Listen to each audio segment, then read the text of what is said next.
Salut tout le monde, très heureuse de vous retrouver pour ce premier épisode de Ball Trotter. Enfin il arrive. Et c'est donc, si vous avez suivi un peu mon périple sur Instagram et que vous avez vu le titre de cette vidéo, vous savez que c'est sur le club du BCM Gravelines Dunkerque. J'étais il y a 2 semaines au moment où sort cette vidéo, normalement au BCM, donc à Sportica, pour voir un match assez particulier puisque j'étais voir l'Opalico, donc le derby du Nord entre le BCM Gravelines et le club de l'ESSM Le Portel. Et c'était franchement un match hyper intéressant. Je suis super contente de vous sortir enfin cette vidéo qui va être, je vous le cache pas, un petit peu décousue parce que c'était la première et qu'il faut le temps que je prenne mes marques sur ce qu'il y a à filmer et quand. J'avoue qu'il y a des moments où j'étais hyper stressée, les interviews elles sont pas du tout au niveau technique que j'espérais parce que voilà, dans la pression, j'ai pas forcément fait tout ce que je voulais, mais je me dis que ça va faire que s'améliorer ensuite et puis le contenu pour le coup je trouve est plutôt intéressant. Donc j'espère que vous allez apprécier cette vidéo et du coup c'est parti.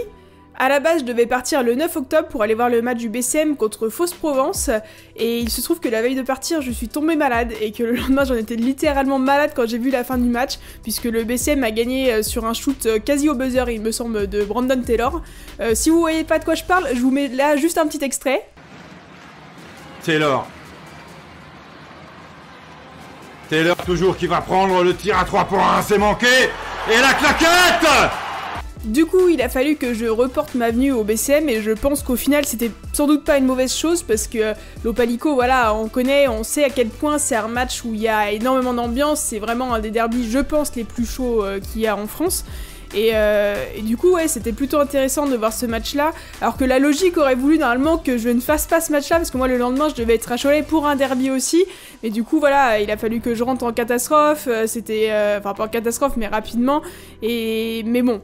Quand j'ai vu qu'il y avait l'Opalico le vendredi soir, je me suis dit, ça peut se faire et c'est sans doute une occasion à ne pas manquer. Donc voilà, j'ai choisi d'aller à cet Opalico et franchement, je vous le cache pas, vous allez le voir dans la vidéo, j'ai aucun regret parce que c'était vraiment incroyable. Je suis donc partie le mercredi matin, alors que le match du coup était que le vendredi soir. Il y en a qui le savent, j'ai fait mes études à Saint-Quentin, donc c'est pas tout à fait dans le nord, faut encore aller monter un peu plus haut pour monter à Gravelines, mais c'est pas très loin et du coup je connais pas mal de monde dans le nord, donc j'en ai profité pour aller voir un petit peu de monde. Donc c'est vrai que mercredi, jeudi, du coup j'étais déjà dans le nord, mais j'ai pas pris énormément d'images parce que c'était pas forcément dans le but de la vidéo, mais c'était plutôt sympa et ça m'a permis du coup de passer ma première nuit dans la Ball Mobile. Du coup ceux qui me suivent sur Insta savent que donc j'ai aménagé ma voiture pour pouvoir faire ces petits voyages basket et voilà, j'ai pu passer ma première nuit dans la Ball Mobile. Du coup le mercredi soir j'ai passé ma première nuit dans la Ball Mobile et on va pas se mentir, au début j'en menais pas hyper large. On va dire que quand ça faisait 5 minutes seulement que j'étais dans ma voiture et qu'il y a un chat qui a sauté dessus, que j'ai entendu un gros boom et que voilà, je venais de m'installer, il faisait noir, j'avais pas trop vu exactement où j'arrivais, donc ouais, j'en menais pas hyper large. Bon, au final la nuit s'est bien passée et le matin c'était plutôt agréable au final de se lever et de découvrir le paysage. Surtout voilà, c'était sympa, il y avait un petit cours d'eau qui passait à côté, je vous mets quelques photos de toute façon et du coup voilà, c'était plutôt cool. Bon, le jeudi soir, par contre, c'était un chouïa plus compliqué. On va dire que voilà, du coup, moi j'arrivais de Valenciennes, donc j'avais environ 2 heures de route à faire depuis Valenciennes, comme il y avait à cette heure-là, il y avait pas mal de bouchons en passant par Lille et tout. Et voilà, là c'était la cata sur la route, il pleuvait, mais comme on dit dans le nord, il drachait, mais genre vraiment sévère. J'étais à 70 sur l'autoroute, j'osais même plus doubler les camions parce que je me prenais des trompes d'eau sur la tronche, c'était une catastrophe.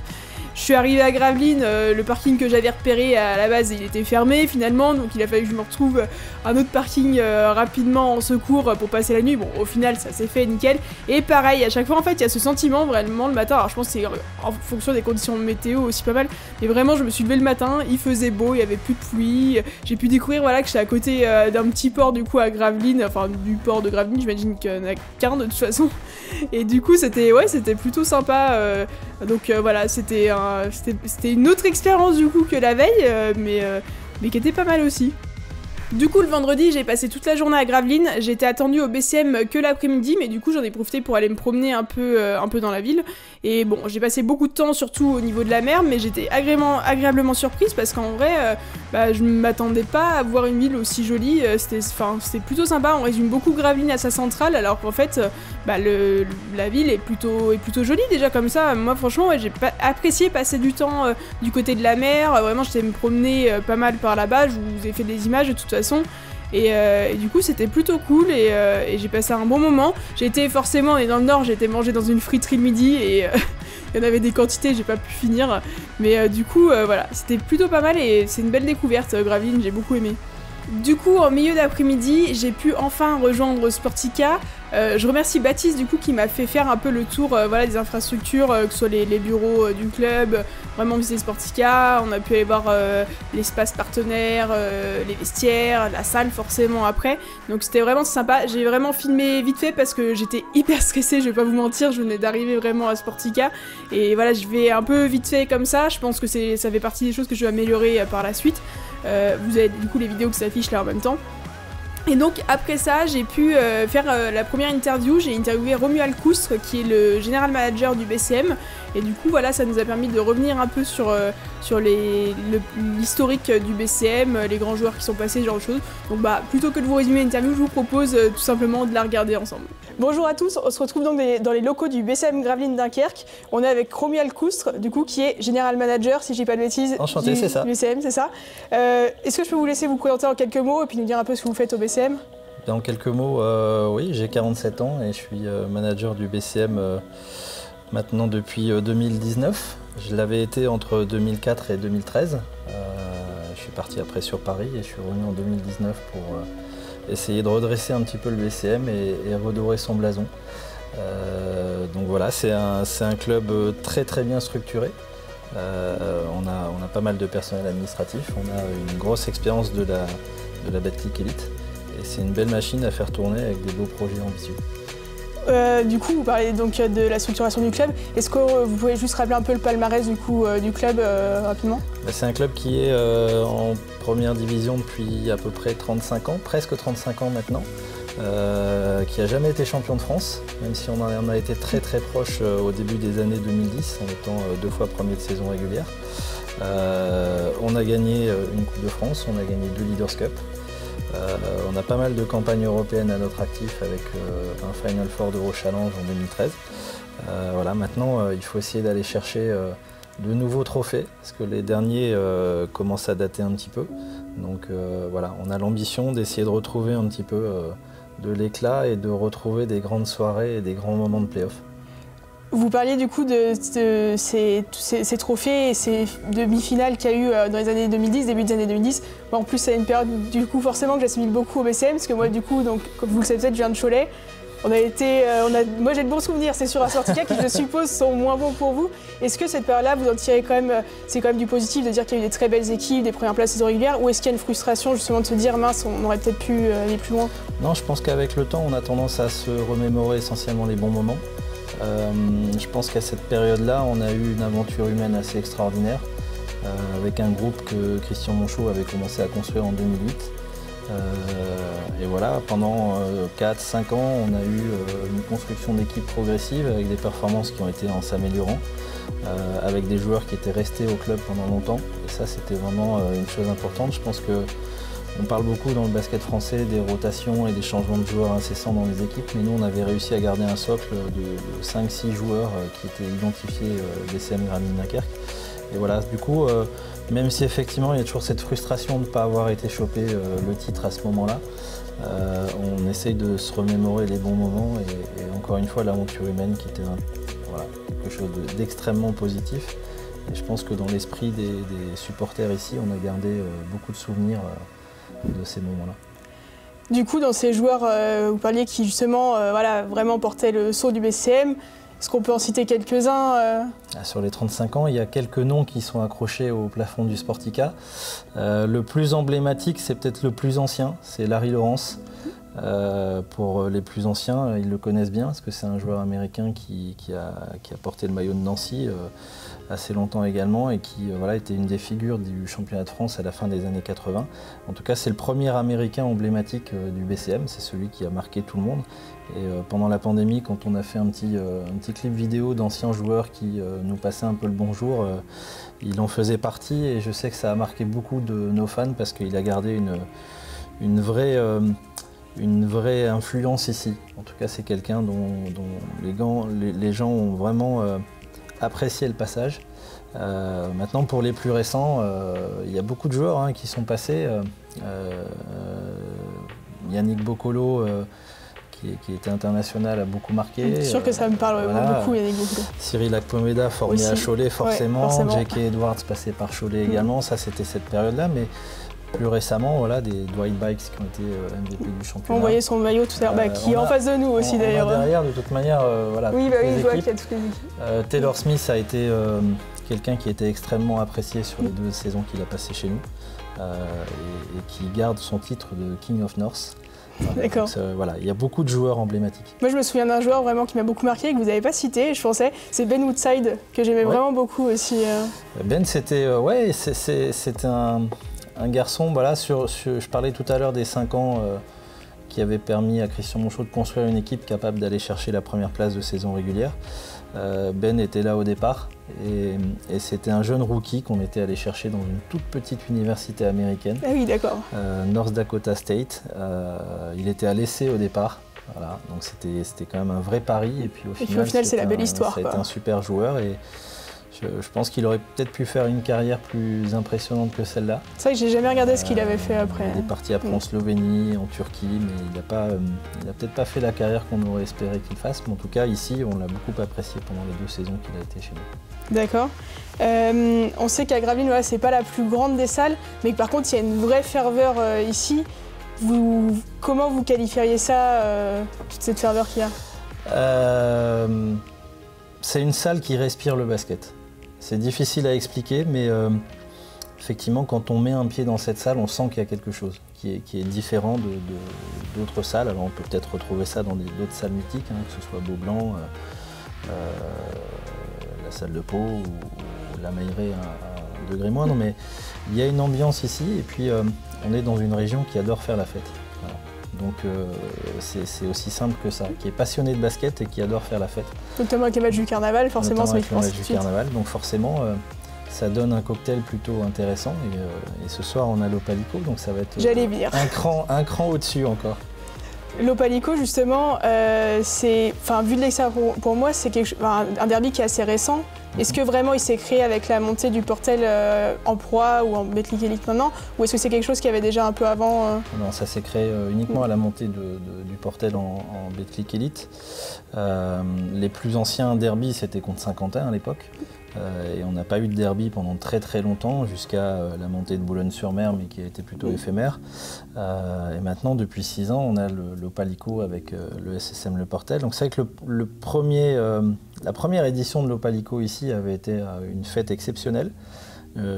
J'étais pas là, mais tout le monde en a gardé un souvenir assez ému parce qu'il y avait une vraie cohésion entre les 2 clubs, entre les deux clubs de supporters, les 2 publics, qu'on n'a pas retrouvé parce qu'avec le temps, voilà, la rivalité s'est installée et notre speaker disait hier fort justement dans une vidéo qu'on a mis en ligne qu'on est des frères, mais qu'on est devenus avec le temps un petit peu des frères ennemis. Donc il y a une rivalité. Mais en même temps, c'est bien, c'est les rivalités du basket qui sont assez saines quand même. On n'a pas envie de perdre contre ces équipes-là, mais en même temps, ça reste sain quand même. Ouais, après, voilà, il faut le gagner. On a coutume de dire qu'un Opalico, ça se joue pas, ça se gagne. Ça c'est tout à fait logique. Voilà, on reste sur 3 défaites consécutives contre le Portel. Je pense qu'on va essayer de mettre fin à la série dès ce soir. J'allais vous demander, justement, même si je connais la réponse, s'il y avait un pronostic pour ce soir. Difficile de pronostiquer autre chose qu'une victoire du BCM. Fort logiquement. Fort logiquement. Merci beaucoup du coup pour cette petite entrevue. Et puis du coup, nous on se retrouve juste après. Alors on va faire une interview avec un supporter qu'on verra juste après. Et puis après, il y a donc ce fameux Opalico. Voilà, du coup, elle était vraiment très intéressante cette interview avec Romu Alcoustre. C'est vrai qu'en plus, moi venant de Cholet, il y a forcément beaucoup de points communs entre nos clubs et l'histoire des 2 clubs. Donc c'était vraiment un très bon moment où on a pu vraiment revenir sur énormément de choses concernant le BCM. Et je trouvais ça très cool. J'espère que ça vous a plu aussi. Et donc, comme j'ai dit dans l'interview, à la fin, on a pu rencontrer après un supporter de Gravelines, mais avant ça, j'ai pu aussi aller voir le match des espoirs. J'ai pris quelques photos que vous retrouvez du coup sur Instagram. Et voilà, c'est un match qui a été assez tendu, avec pas mal de techniques, pas mal d'antisportives. Et au final, du coup, c'est le BCM qui l'emporte assez largement de 22 points, il me semble. Donc voilà, et c'est aux alentours de 19h que j'ai donc pu rejoindre Tom, donc, qui est supporter du BCM, comme je vous le disais, qui est membre des Marines aussi, qui est un des clubs de supporters du BCM. Donc bah exactement de la même manière, je vous propose de regarder cette interview. Du coup, on se retrouve, comme je vous l'ai dit dans l'interview d'avant, avec Tom, c'est ça? C'est ça, oui. Du coup, qui est supporter du SM, tu fais partie du groupe des supporters des Marines, c'est ça? Des Marines, exactement. Ok. Est-ce que tu peux nous parler un peu, du coup, depuis combien de temps tu portes le BCM? Alors, ça fait depuis 2010 que je viens. Enfin, 2010, j'étais très jeune du coup. Et sinon, je suis abonné aux Marines depuis leur création. C'était depuis l'année 2019-2020, il me semble. D'accord.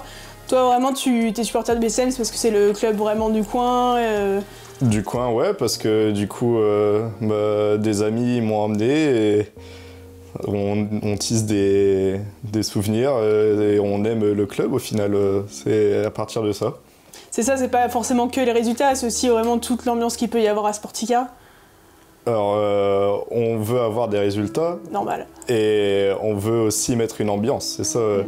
Parce qu'un Sportica, c'est connu pour être une salle assez chaude. Et on essaye de retrouver ça, parce que ça, c'est quand même assez perdu ces dernières années, on trouve, en tout cas. Peut-être justement à cause des résultats qui sont peut-être pas aussi bons qu'ils étaient au début des années 2010. C'est clair, les résultats et l'ambiance, ça va ensemble. Déjà, cette année, on sent que ça revient en termes d'ambiance avec les résultats. Si tu devais citer des grands moments, vraiment des moments qui te reviennent tout de suite en mémoire là, à Sportica, tu dirais quoi? Alors, buzzer de Andrew Albici en play-off contre Le Mans. 2 points de retard, 4 secondes à jouer pour le BCM, 4 petites secondes. Andrew Albici. Attention, ce shoot à 3 points.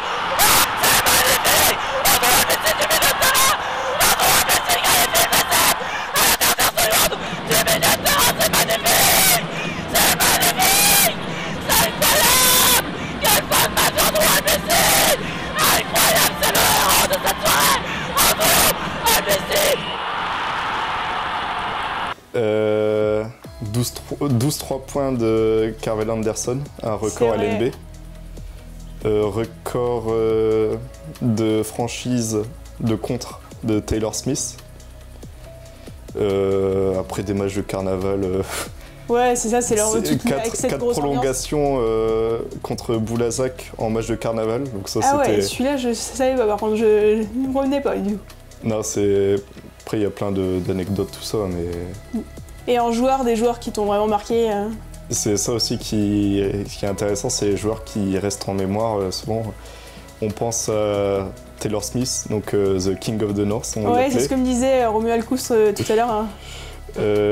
Après, il y a les légendes JFL, Yannick Boccolo, Sielak Pomeda, à Cholet, donc...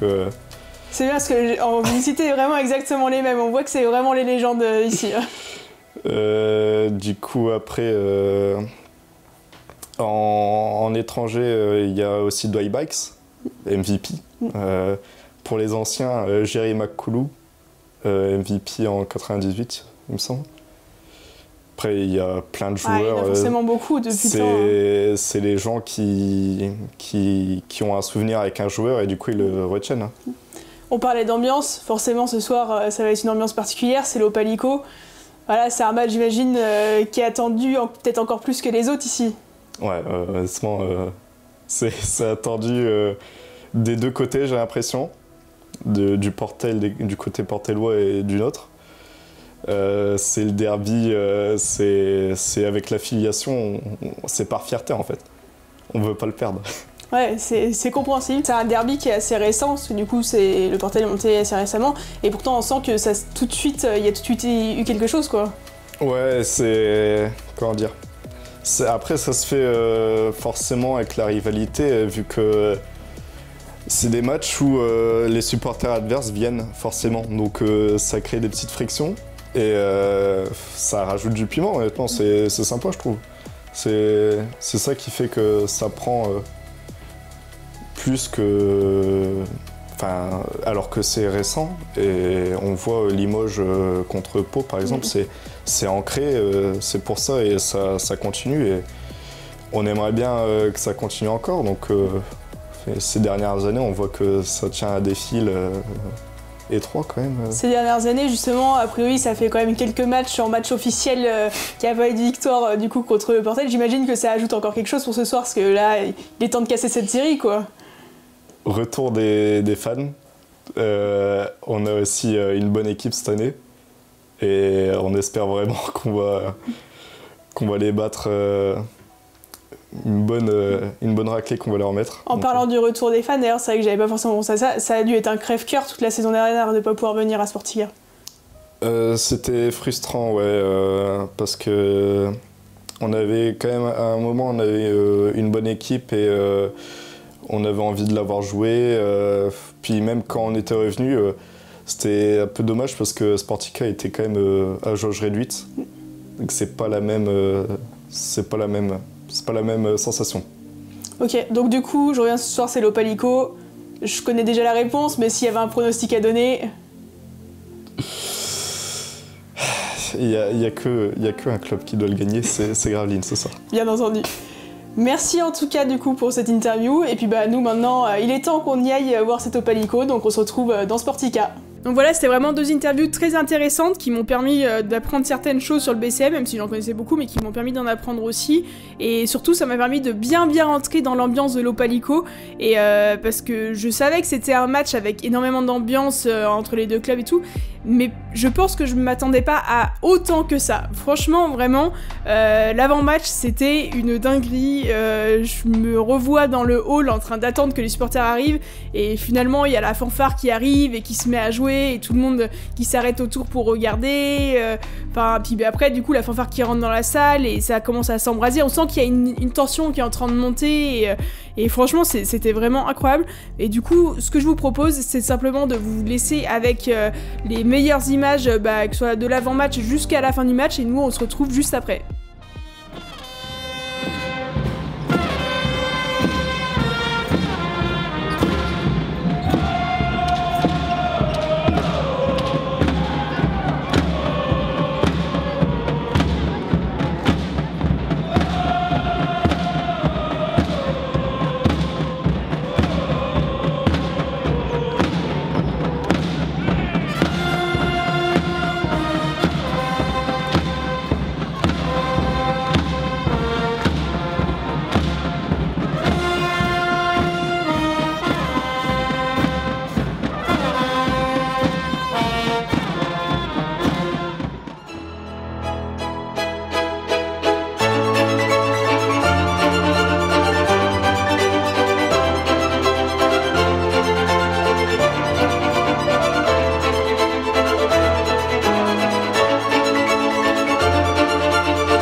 Voilà, très large victoire donc pour le BCM dans cet Opalico. C'est peut-être juste mon seul regret finalement sur ces déplacements, c'est qu'il n'y aura pas vraiment une match et je me dis que ça aurait pu être encore mieux avec plus de suspense on va dire. Mais franchement l'ambiance elle était quand même incroyable et j'ai des images mais... Je crois que c'est tout ce qu'on a envie de voir en fait dans le sport de haut niveau, c'est des images vraiment avec des supporters passionnés, avec une communion entre les joueurs et le public, et franchement moi j'ai trouvé ça vraiment incroyable.